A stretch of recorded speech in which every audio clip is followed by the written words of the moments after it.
Ojalá, sí. Me recuerdo más. Decime así.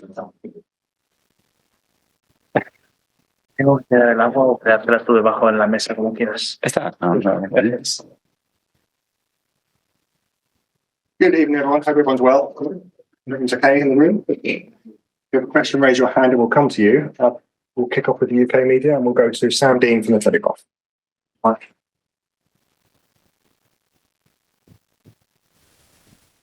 Hi, Mikel. Hello. We've just seen the news from the FA that Myles Lewis-Skelly's ban has been removed. What's your reaction to that? Yeah, obviously very happy that that decision has been made, and Myles is going to be able to play for us again in the next few games. It's been quite a eventful few days and off the pitch, and lots of talk and lots of emotion, including quite a lot of unfriendly stuff towards Michael Oliver, the referee. What's your view on that and how that's all panned out? The same. Every time I talked about that topic, regardless whether it's a player, it's a coach, it's a referee, it doesn't matter. You know, we have to really work harder to try to eradicate that part of the game that brings nothing but bad stuff, bad taste, and it makes people's life more difficult. So let's get it out. Let's kick it out.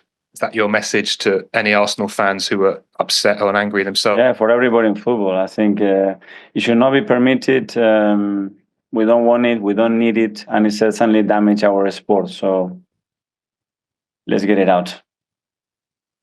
Simon from the Standard. Hi, Mikel. Just in terms of the squad and going into this game, obviously you'll basically have that top 8 position secured. I think we saw last year when you were in PSV, you still went with a sort of strong team.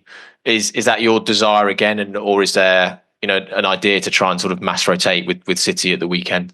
Yeah, no, we're here to win the game. In order to do that, we're going to have to be better than them. They're on a really good side. If you look at every game that they play in Champions League against top opposition, they have made life very, very difficult for them.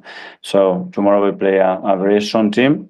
And in order to achieve what we want to do, which is mathematically the qualifying in the best stop, which at the moment is uncertain. And can I just ask one on the transfer window? We've spoken to you a lot about a sort of a forward and a striker. If that can't be done, is there a sort of desire for you to maybe bring someone else in a different position, a sort of midfielder? I know you've spoken about in the past sort of maximising a window. Is that something that you consider that if you can't get a forward, maybe we try and improve the squad elsewhere? Well, there are situations open, and I always say the same, that if we can improve the squad with players that can impact us for now, for the future, we will try to do that if it's the best thing for the club. And I stand on that. Hi, Mikel. Just a quick one follow-up on Myles. Has that changed the way you've looked at perhaps the selection for tomorrow's game, knowing that now you've got Myles to use at the weekend? Does that change the way you look at maybe his selection tomorrow? Well, it does affect, yes, because obviously we had a lot of uncertainty, not only for Sunday or for tomorrow, but for the next few games as well. So now we have more options. It's going to be available, and it's something very positive for the team. And of course, you've got quite a few Spanish players coming back to play here as well. Mikel Merino being one who signed in the summer and has been out with a few injuries. How has he dealt with those challenges of having to join a new club, but also be out for so much of the season? Yeah, it's been quite unfortunate, to be honest. But Mikel's character is unbelievable. So he's so determined to have some rhythm now, some momentum. He had very good moments, especially in the last few weeks with us. And unfortunately, he had a little niggle. It wasn't nothing serious, but we playing every 2.5 days. So you miss two matches. He's fit again, he's available, and great to have him in the team. Hi, Mikel. Just how is Myles? It's been a real kind of crazy few days for him. Emotions must have been going up and down, and I know he probably took it quite badly when he got sent off. So how's he been? He was sleeping on the plane when I look back and I got the news. So I haven't spoken to him, but I imagine a big smile on his face. Did you not wake him up when you got the news? No, I was working and he was in the back row, so I didn't. And just on, I know the abuse towards officials and Michael Oliver is very serious. I know you say about eradicating it, but how? I know you're not the one to answer this, but how do we go about doing it? Because it seems to be becoming more and more a problem, especially with social media and attacking people. First of all, they're spending more time making the right decisions with the right people to get it out, and then put in, like the same we have put in laws and measurements and regulation in that kind of things. Let's do that. Why we haven't done it? We are all talking about it, but no one seems to be moving strongly enough and bringing people with him to get that out of the game, because it's just unacceptable. Is Sam Daily Mail? Hi, Mikel. On the appeal, what does it show, the fact that just hours after you submitted it, you've won, basically? How the quick turnaround, what does that show in a way? Well, I don't know. Obviously, I'm not an expert on the field. Obviously, the club has put all the evidence and everything that they could put together to defend our position, and it was pretty fast. So good to know today. Basically, that's helpful. So thank you.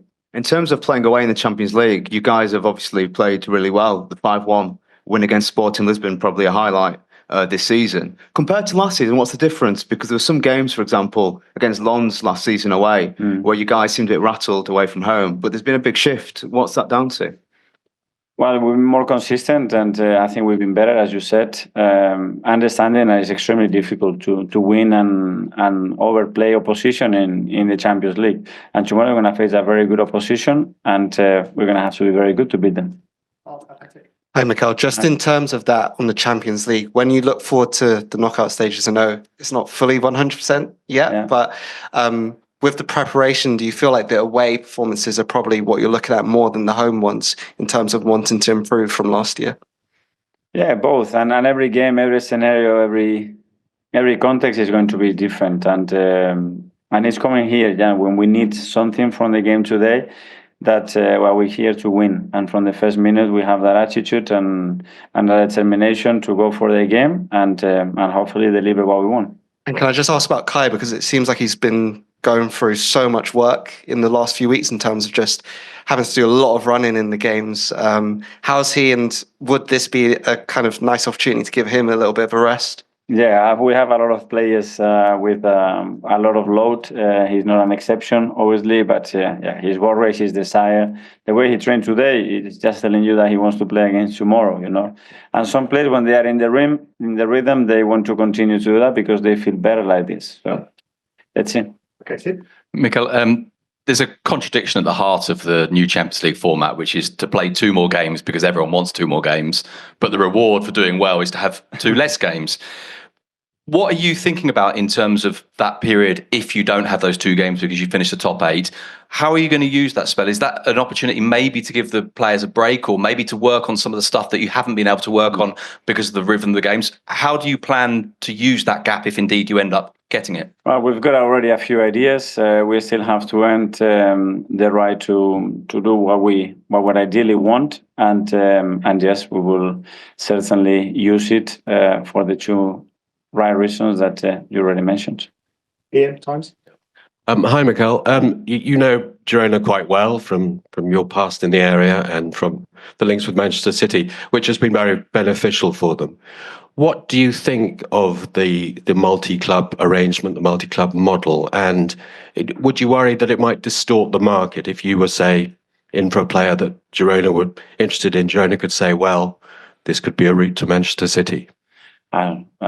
I can respond to any question related to a coach or performance or the opposition, but about those topics, I prefer not to talk about it. Thank you. Okay, guys, we now got some questions in Spanish. Hola, Miguel. Jorge Agüero para Radio Nacional de España. Question in Spanish. This is the 6th season coaching Arsenal. You're 2nd in the Premier League, 3rd in Champions League. Tomorrow you want to qualify, but what we say in Spain is that this is Arsenal's year. This is your year to dream. What do you think? Do you think that could be the headline? Well, dreaming, excitement, effort. We are going to put everything, and we've been very close to big titles in the last few years. So it's a time to take a step forward. But it's very difficult in football, and but we are very consistent as a team when it comes to performance and to play. And tomorrow we must earn our qualification, then we'll see what comes next. Hi, Mikel. Question in Catalan. I don't know if you still speak Catalan. Yes, I do. Excellent. Let me ask you, what sort of Girona do you expect tomorrow? Girona is out of the Champions League. There is no one in the left flank.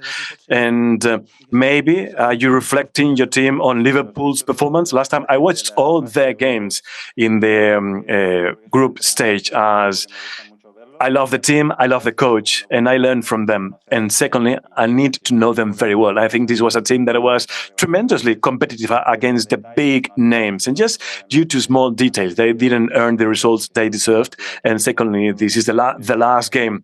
And this is a huge achievement to be here. I'm sure they want to end on a good note tomorrow.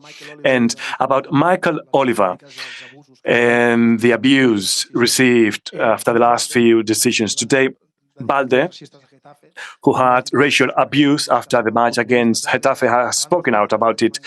And you've said something in English. Could you give us the same in a nutshell in Spanish so that people stop thinking that they are entitled to abuse when they go to football, to watch football? Well, we focus on the evolution of football and where football is heading in the next 5 years, for example, and rules and regulations. I think one of the biggest evolutions we can have in football is to create a social environment that is much better, that is healthier, more beautiful, where you reward other stuff other than winning, that you can rectify when you make mistakes, and that we don't need to keep this hatred, as this affects everyone, and it removes the beauty of the sport, and that is having fun and having fun together.